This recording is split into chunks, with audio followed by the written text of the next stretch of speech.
নমস্কার বন্ধুরা, আজকে বারটা ছিল রবিবার। আর প্রত্যেক বছর বৈশাখ মাসের দিকে আমরা চেষ্টা করি একবার জল্পেশ মন্দির যাওয়ার। যেহেতু এত বিখ্যাত মন্দির আর আমরা এত পাশেই থাকি, তো জল্পেশ বাবার আশীর্বাদ দিয়ে বছরটা শুরু করতে চাই। এদিকে আমরা যাচ্ছি আর আমাদের ননদদেরকে উঠিয়ে নিলাম। তারপরে আমরা এমন জায়গায় পৌঁছে গেলাম, ভেবেছিলাম একটু শর্টকাটে ননদের বাড়ি হয়ে যাব, কিন্তু টোটো এমন জায়গায় চলে গেল যে ওখানে গিয়ে আর কিছুই নেই, দেখছি নদী। তারপরে আবার ঘোরানোর সময় কী হলো, টোটোটা নষ্ট হয়ে গেল। কোথায় পাবো ঠিক করতে, মানে ওখানে তো কোনো টোটো ছিল না, ঠিক করার জন্য কোনো ইয়ে ছিল না, মানে ঠিক করার মতো কেউ ছিল না। তারপরে কী করলাম, একটা বাড়িতে গিয়ে ডাকছি, কেউ হেল্পও করছে না। তারপরে অবশ্য একজন আসলো, এসে একটু প্লাস্টার দিল, তারপরে কাকু ঠিক করলো, তারপরে আমরা বেরিয়ে গেলাম। কিন্তু তারপরেও এমন রাস্তাটা একদমই ভালো ছিল না। তারপরে তবুও আমি জানি যে ভালো হবে, আমরা মনে একটা বিশ্বাস থাকে যে সব যেটা শেষ ভালো, শেষ ভালোই হবে, আমি এটাই আশা করছিলাম। তারপরে ভালো রাস্তায় পৌঁছে গিয়েছি। এভাবে আমরা মঙ্গলমতো মন্দিরে পৌঁছে গেলাম।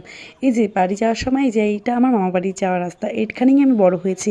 সব কিছু কেমন চেনা চেনা লাগছে, খুবই দারুণ লাগছে।